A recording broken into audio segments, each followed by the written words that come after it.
Hello guys, Assalamu alaikum. The topic of our discussion is antimicrobial therapy. Basically इसमें हम पढ़ेंगे कि microbes को किस तरह से किल किया जाता है या उनकी ग्रोथ को हम किस तरह से रिटार्ड कर सकते हैं। तो सबसे पहले हम डेफिनेशन देख लेते हैं। एंटीमाइक्रोबियल थेरेपी क्या है? ऐसी थेरेपी जिसको हम यूज़ करते हैं माइक्रोब्स को या माइक्रो ऑर्गेनिजम्स को किल करने के लिए या उनकी ग्रोथ को रिटार्ड करने के लिए, उस थेरेपी को हम कहते हैं anti microbial therapy. Now, antimicrobial therapy can be माइक्रोबिसाइडल और माइक्रोबायोस्टेटिक। माइक्रोबिसाइडल क्या है? ऐसी थेरेपी जो माइक्रोब्स को टोटली किल कर दे, उसको हम बोलेंगे माइक्रोबायोसाइडल। और वो थेरेपी जो उनकी ग्रोथ को इनहिबिट कर दे, उनको फर्दर ग्रो होने से रोक दे, उसको हम माइक्रोबायोस्टेटिक थेरेपी बोलते हैं। कोई भी ड्रग कैसे सिलेक्ट करेंगे for killing a particular bacteria या उसकी ग्रोथ को रिटार्ड करने के लिए या किसी इन्फेक्शन को ट्रीट करने के लिए? तो फॉलोइंग आर द क्राइटेरियाज जिनको हम कंसिडर करते हैं before the treatment, before giving the anti microbial agent. इसमें हमारे पास 6 स्टेप्स हैं। सबसे पहले आइडेंटिफिकेशन ऑफ ऑर्गेनिज्म आ जाता है, susceptibility of organism to a particular drug, site of infection देखते हैं, पेशेंट फैक्टर्स देखते हैं, safety and efficacy of drug and cost of therapy. Now, most of the patients require epimetic therapy. What is epimetic therapy? Urgent basis पे हमें अगर कोई therapy require होती है तो उसको हम कहते हैं empiric therapy. Now we will discuss what is empiric therapy. Empiric therapy को हम डायरेक्टेड थेरेपी के नाम से भी जानते हैं। यूजुअली थेरेपी यूज़ करने का तरीका क्या है? आइडियली जो है, हम पहले आइडेंटिफिकेशन करते हैं कि कॉजेटिव एजेंट कौन सा है, देन हम अकॉर्डिंगली उसकी मेडिकेशन स्टार्ट करवाते हैं। लेकिन एपिमेरिक थेरेपी में क्या है कि पेशेंट बहुत ज़्यादा इल है और अगर हम उसकी थेरेपी में थोड़ी सी भी देर करेंगे तो उसमें डेथ काज हो सकती है। तो ऐसे पेशेंट्स में हम एपिमेरिक थेरेपी स्टार्ट करवा देते हैं without knowing the causative agent. For example, एक पेशेंट है, उसको न्यूट्रोपीनिया है। इस केस में क्या होता है कि हमारे वाइट ब्लड सेल्स, न्यूट्रोफिल्स जो हैं, उनका काउंट बहुत ज़्यादा डिक्रीज़ हो जाता है। जब हमारे वाइट ब्लड सेल्स डिक्रीज़ हो जाएंगे तो हमारा बॉडी जो है, हमारा इम्यून सिस्टम जो है वो रिस्पॉन्ड नहीं कर सकेगा डिज़ीज़ को। तो इन्फेक्शन जो है वो रैपिडली प्रोग्रेस होता जाएगा। अगर हम मेडिकेशन स्टार्ट नहीं करवाएंगे, अगर हम आइडेंटिफिकेशन का वेट करेंगे तो डेथ काज होने के चांसेस हैं। तो इस केस में हम उसकी थेरेपी स्टार्ट करवा देते हैं।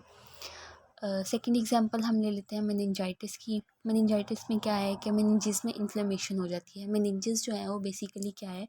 कवरिंग है, आउटर कवरिंग है या प्रोटेक्टिव कवरिंग है हमारे ब्रेन की।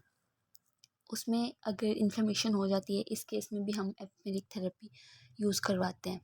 अब पाकिस्तान में एपिमेरिक थेरेपी की बहुत सी एग्जांपल्स हैं।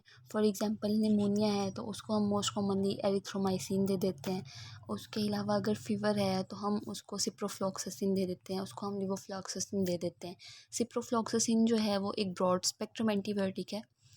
इसको हम डायरियल पेशेंट में भी प्रिस्क्राइब कर देते हैं। तो these for the few examples जिसको हम एपिमेरिक थेरेपी में नोट ऑन कर सकते हैं।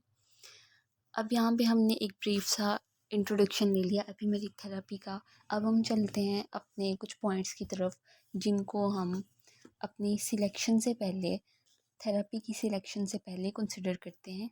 So first step is identification of organism.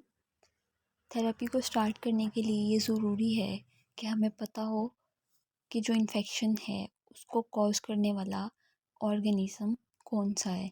उस पर्टिकुलर ऑर्गेनिज्म की बेसिस पे हम मेडिकेशन स्टार्ट करवाते हैं। नो क्वेश्चन इज़ कि हमें कैसे पता चलेगा कौन सा माइक्रो ऑर्गेनिज्म जो है वो इन्फेक्शन कॉज कर रहा है। तो इसके लिए हम डिफरेंट लेबॉर्ट्री टेक्निक्स यूज़ करते हैं। For example gram staining, for example culturing, for example DNA and RNA detection and many more. अब इस पे ग्राम स्टेन जो है, ग्राम स्टेन में क्या होता है, हमें प्रेजेंस का पता चलता है कि कौन सा माइक्रो ऑर्गेनिज्म प्रेजेंट है। उसके अलावा हमें माइक्रो ऑर्गेनिज्म के मॉर्फोलॉजिकल फीचर्स का पता चलता है। फिर उस बेसिस पे हम उसको मेडिकेशन प्रोवाइड करते हैं। चलते हैं हमारे सेकंड स्टेप की तरफ, that is the susceptibility. First step में हमने क्या किया है कि माइक्रो ऑर्गेनिजम्स की आइडेंटिफिकेशन के लिए हमने लेबॉर्ट्री टेक्निक्स यूज़ की हैं। लेट्स कंसीडर कि हमने फर्स्ट स्टेप में माइक्रोब की आइडेंटिफिकेशन के लिए कल्चर करवाया। अब सेकंड स्टेप में क्या है कि जब हमने उसको कल्चर कर ली है तो वो हमें ससेप्टेबिलिटी का बता देगा कि एक माइक्रोब जो है वो ससेप्टेबल है एक ड्रग के साथ या नहीं है। मतलब कि एक पर्टिकुलर ड्रग जो है उसकी प्रेजेंस में माइक्रोब हार्म हो रहा है, माइक्रोब की ग्रोथ जो है वो रिटार्ड हो रही है या माइक्रोब्स किल हो रहे हैं या नहीं। तो कुछ ऑर्गेनिजम्स जो हैं उनकी ससेप्टेबिलिटी हमें पता होती है या प्रिडिक्टेबल होती है, लेकिन कुछ ऑर्गेनिजम्स ऐसे होते हैं जिनकी ससेप्टेबिलिटी को प्रिडिक्ट करने के लिए हमें ससेप्टेबिलिटी टेस्ट करने पड़ते हैं। अब यहाँ पे एक हम छोटा सा ओवरव्यू लेंगे कि बैक्टीरियोस्टैटिक क्या होता है, बैक्टीरियोसाइडल क्या होता है, मिनिमम इनहिबिटरी कंसंट्रेशन क्या है, मिनिमम बैक्टीरियोसाइडल कंसंट्रेशन क्या है। So bactericidal drugs are the drugs that can kill bacteria, while bacteriostatic drugs वो ड्रग्स हैं जो कि बैक्टीरियाज की ग्रोथ को कम्प्लीटली स्टॉप कर सकें। Next is minimum inhibitory concentration. ये ड्रग का वो स्मॉल पोर्शन है जो कि बैक्टीरियाज को या माइक्रोब्स की ग्रोथ को रिटार्ड करवा सके। Next is minimum bactericidal concentration.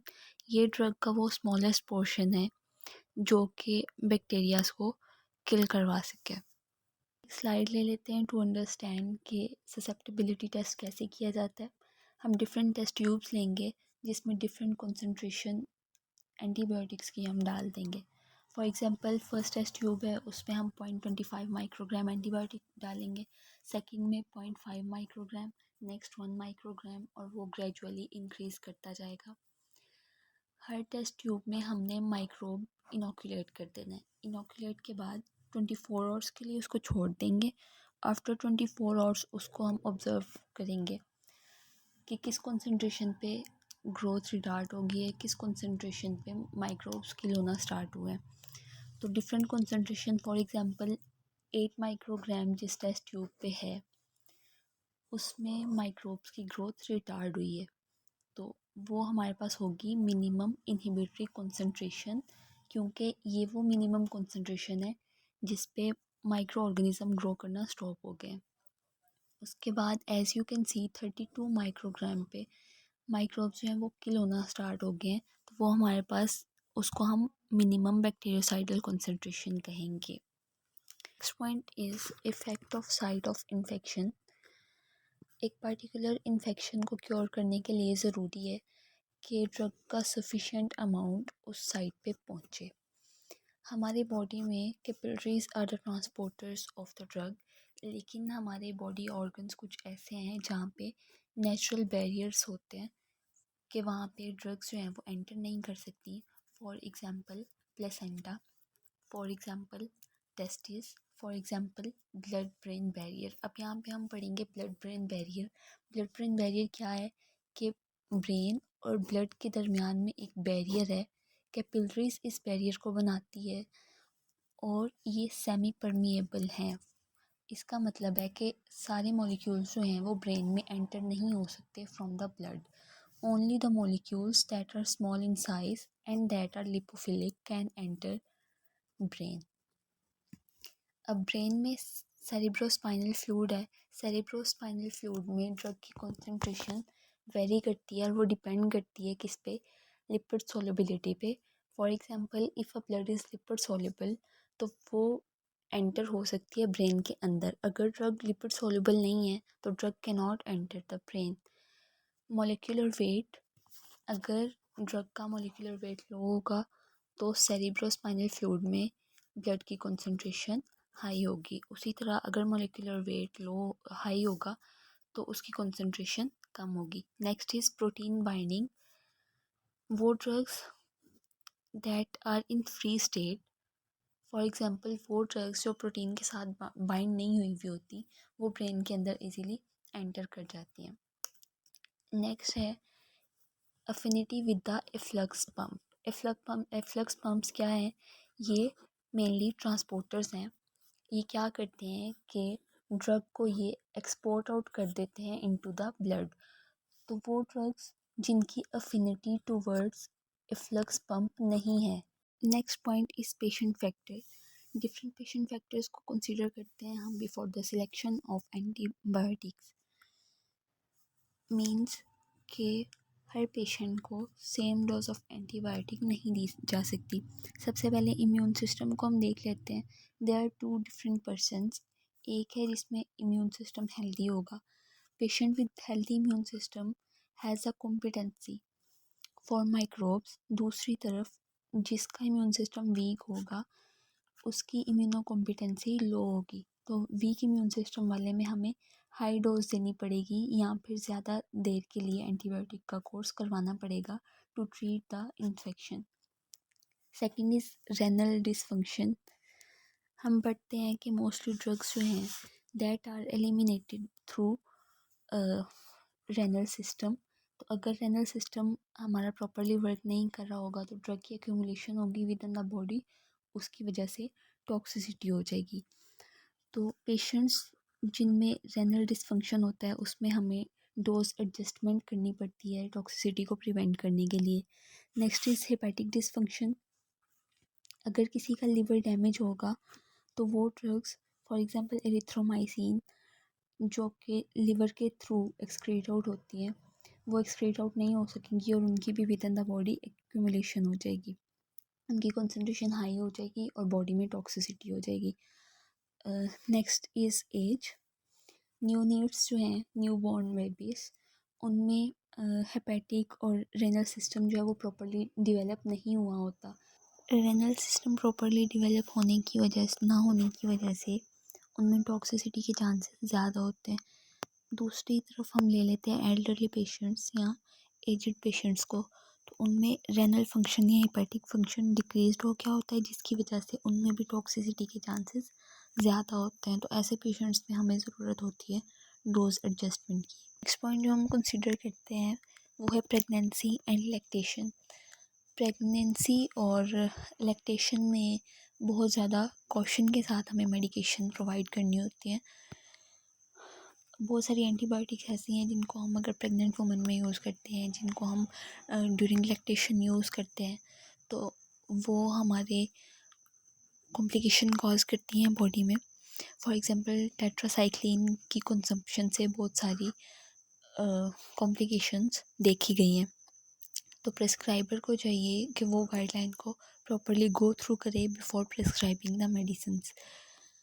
Next is poor perfusion. Body के वो ऑर्गन्स जहाँ पे ब्लड की सप्लाई है, जहाँ पे ब्लड की सर्कुलेशन ठीक तरीके से नहीं हो रही होती, तो वहाँ पे मेडिसिन का जो डिलीवरी सिस्टम है वो भी डिक्रीज़ हो गया होता है, मतलब प्रॉपरली वहाँ पे मेडिसिन प्रोवाइड नहीं की जा रही होती। Next is multi drug resistant organisms. कुछ ऑर्गेनिजम्स ऐसे होते हैं जिन पे मेडिसिन इफ़ेक्ट नहीं कर रही होती या वो रेजिस्टेंट होते हैं to certain medicine, to certain antibiotics. तो उन ऑर्गेनिजम्स की वजह से जो इन्फेक्शन कॉज होता है उनकी ट्रीटमेंट में हम मोस्टली ब्रॉड स्पेक्ट्रम एंटीबायोटिक्स को यूज़ करते हैं। Next point is safety of medicine या सेफ्टी ऑफ एंटीबायोटिक एजेंट। किसी पेशेंट को ड्रग प्रेस्क्राइब करने से पहले ये ज़रूरी है कि उसकी सेफ्टी प्रोफाइल को गो थ्रू कर लेना चाहिए। आया कि वो ड्रग पेशेंट के लिए सेफ़ है या नहीं है, उसके लिए टॉक्सिक तो नहीं है, उसको कोई हार्म तो नहीं पहुंचा रही। अब एक ड्रग जो है वो एक बंदे के लिए सेफ़ हो सकती है और वही ड्रग दूसरे बंदे के लिए अनसेफ़ हो सकती है। तो सेफ्टी जो है वो अकेली टॉक्सिसिटी पे डिपेंड नहीं करती, लेकिन वो पेशेंट फैक्टर्स पे भी डिपेंड करती है जो कि हम पीछे पढ़ चुके हैं। यहाँ पे हम एग्जांपल ले लेते हैं, penicillins are the least toxic antibiotics, लेकिन ये ब्रॉड स्पेक्ट्रम भी हैं। तो इनको मोस्ट कॉमनली हम यूज़ कर सकते हैं इन्फेक्शंस में क्योंकि ये लेस टॉक्सिक हैं और ये सेफ़ टू यूज़ है। नेक्स्ट पॉइंट है हमारे पास कॉस्ट ऑफ थेरेपी, कि मेडिकेशन की क्या कॉस्ट है। अब not every one can afford costly medicines. अब ये कॉमन है कि डिफरेंट मेडिसिन्स जो हैं वो सेम एफिकेसी शो कर रही हैं लेकिन उनकी कॉस्ट डिफरेंट हो। For example methicillin resistant staphylococcus aureus इनके लिए मार्केट में डिफरेंट मेडिकेशंस अवेलेबल हैं। For example vancomycin, clindamycin, daptomycin. अब ये तीनों मेडिकेशंस जो हैं इनकी एफिकेसी सेम है, लेकिन तीनों के प्राइस डिफरेंट है। तो वैंकोमाइसिन और clindamycin these are relatively less costly और मोस्ट कॉमनली इनको यूज़ किया जाता है। लेकिन डेप्टोमाइसिन जो है उसकी कॉस्ट बहुत ज़्यादा है, इस वजह से उसको यूज़ नहीं किया जाता। कॉमनली वैंकोमाइसिन और क्लिंडामाइसिन यूज़ की जाती है।